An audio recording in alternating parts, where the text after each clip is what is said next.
প্রিয় উপস্থিতি, প্রিয় শ্রোতা মণ্ডলী, আমি আজকে আপনাদের সামনে একটি গুরুত্বপূর্ণ বিষয় নিয়ে আলোচনা করব। যে বিষয়টি বর্তমানে আলোচনা করাটা সময়ের দাবি। সেই বিষয়টি হলো গীবত এবং পরনিন্দা।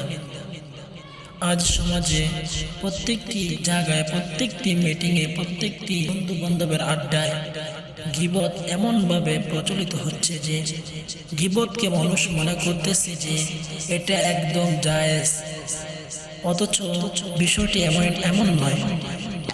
গীবত এমন গুনাহ যে গুনাহটি আপনারা শুনলে আশ্চর্য হয়ে যাবেন যে তার ফলাফল কি, গীবত কি। গীবত একটি মারাত্মক গুনাহ, সাধারণ কোনো গুনাহ নয়। ইমামে নববী রহমতুল্লাহি আলাইহি জবান সম্পর্কিত গুনাহসমূহের একটি তালিকা করেছেন। সেই তালিকার মাঝে তিনি সর্বপ্রথম গীবতের কথা উল্লেখ করেছেন, কেননা জবান সম্পর্কিত গুনাহসমূহের মধ্যে এটির ব্যাপকতাই সবথেকে বেশি। এটি এমন এক ব্যাধি যা আমাদের প্রতিটি আসরে, প্রতিটি মজলিসে, সমাজের রন্ধে রন্ধে ছড়িয়ে পড়েছে। কোনো আড্ডা আজ এই গীবত থেকে মুক্ত নয়, কোনো আলাপচারিতা আজ গীবতের জঞ্জাল থেকে পবিত্র নয়। অথচ নবী করিম সাল্লাল্লাহু আলাইহি ওয়াসাল্লাম এই গীবত সম্পর্কে কঠিন শাস্তির ধমকি দিয়েছেন। কুরআনুল কারীম গীবতের ভয়াবহতা সম্পর্কে যে কঠিন শব্দ ব্যবহার করেছেন, অন্য কোনো গুনাহের ক্ষেত্রে ততটা রুক্ষ ভাষা ব্যবহার করেনি। সে মতে কুরআনুল কারীম ইরশাদ আলামিন পবিত্র কালামুল্লাহ শরীফে ইরশাদ করেন, ওয়ালা ইয়াগতাব বা'দুকুম বা'দান আয়ুহিব্বু আহাদুকুম আন ইয়াকুলা লাহমা আখিহি মাইতান ফাকারিহতুম। একে অন্যের গীবত করো না, কেননা গীবত এতটাই নিকৃষ্টতম কাজ যে এটি নিজের মৃত ভাইয়ের গোশত খাওয়ার নামান্তর। তোমাদের কেউ কি এটা পছন্দ করবে যে সে তার মৃত ভাইয়ের গোশত খাবে, যাকে তোমরা খুব অপ্রিয় মনে করে থাকো? কত বড় কথা বলা হয়েছে যে কেউ যদি গীবত করে তার নামান্তর হলো সে যেন তার ভাইয়ের গোশত খেলো। কাজেই তোমরা যখন মৃত ভাইয়ের গোশত খাওয়াকে খুব অপ্রিয় মনে করো, তাহলে এখন থেকে গীবতকে রাখো তেমনি খারাপ মনে করতে শুরু করো। লক্ষ্য করে দেখুন এখন কিভাবে গীবতের বন্ধুত্ব তুলে ধরা হয়েছে। মানুষের গোশত খাওয়া তথা আদমখোর হওয়াটা সত্যাগত বিচারে খুবই জঘন্য বিষয়। উপরন্তু সেটি যদি নিজের ভাইয়ের গোশত খাওয়া, তাও আবার মৃত ভাইয়ের, তাহলে সেটি কতটা জঘন্যতার পরিচায়ক। কাজে নিজের মৃত ভাইয়ের গোশত খাওয়া যেমন একটি চরম বিকৃত অপরাধ, তদ্রূপ গীবত একটি জঘন্য বিকৃত অপরাধ।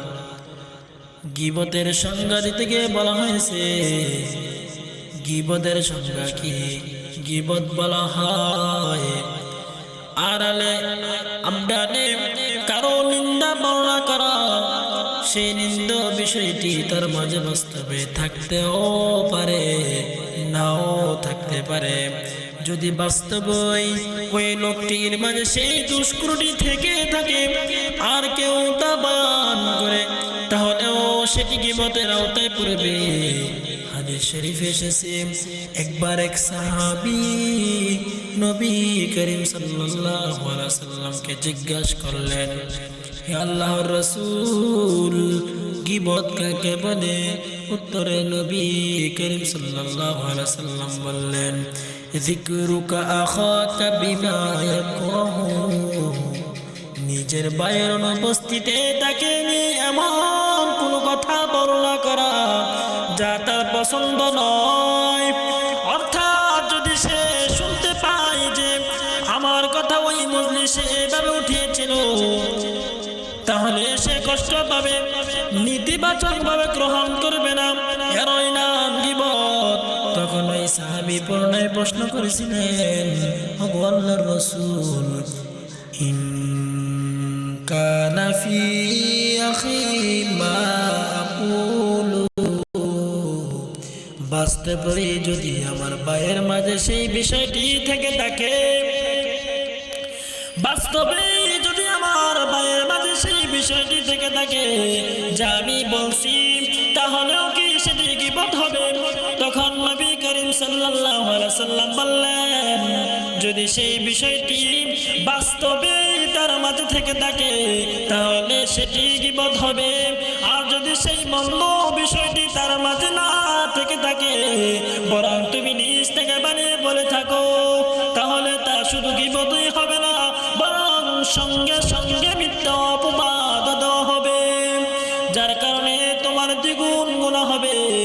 সুতরাং এখন আসুন আমরা আমাদের আসর মজলিসের প্রতি একটু দৃষ্টি ফেলে দেখি যে আমাদের মাঝে গীবত কতটা ব্যাপকতা ধারণ করেছে।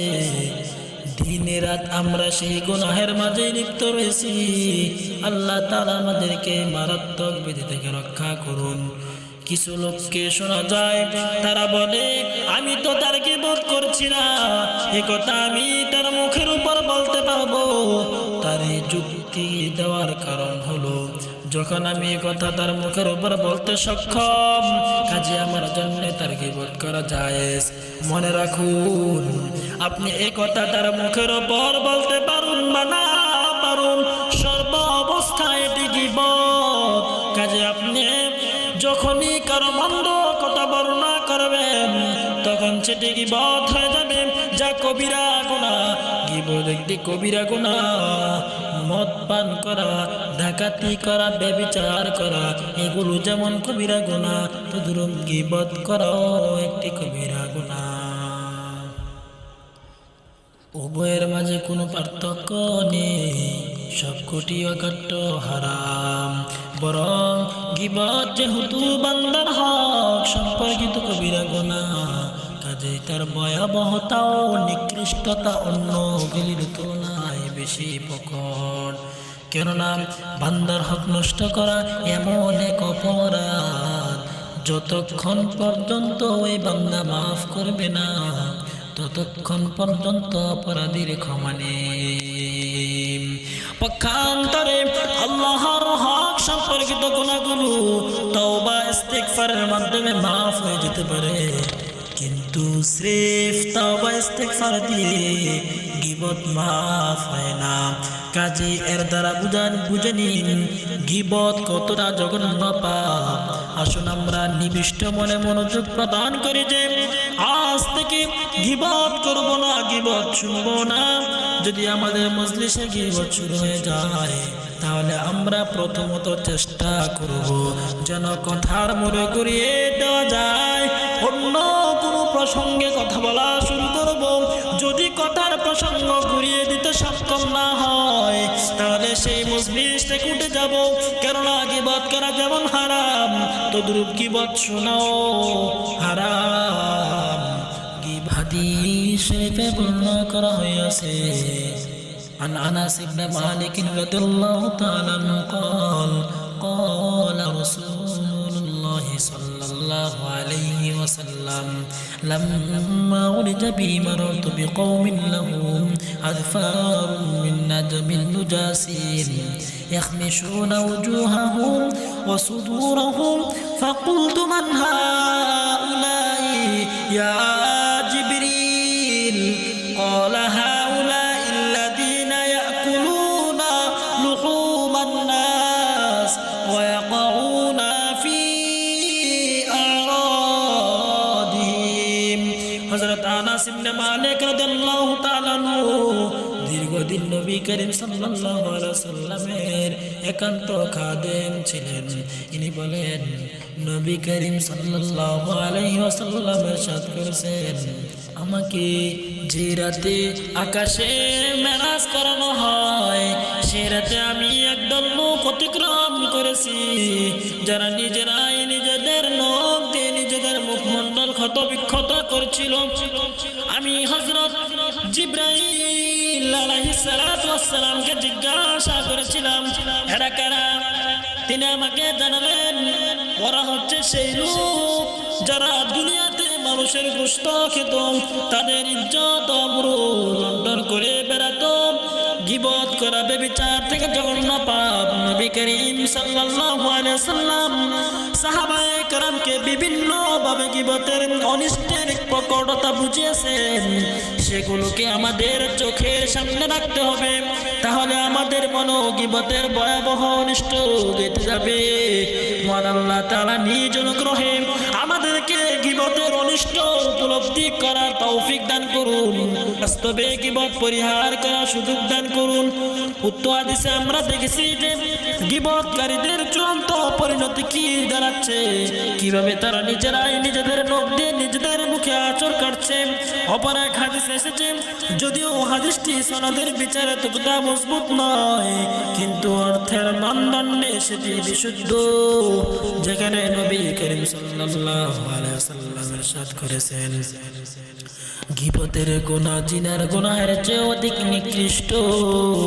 কারণ হিসাবে বলা হয়েছে যে আল্লাহ না করুন যদি কোনো ব্যক্তি জিনায় লিপ্ত হয়, তাহলে পরবর্তীতে যখন সে অনুতপ্ত হবে, অনুশোচনা বোধ হবে, তখন সে তওবা করে নিবে, ইনশাআল্লাহ সে ক্ষমা পেয়ে যাবে। পক্ষান্তরে যে ব্যক্তির গীবত করা হলো, যাকে অসম্মানিত করা হলো, যতক্ষণ পর্যন্ত সেই ব্যক্তি ক্ষমা না করবে ততক্ষণ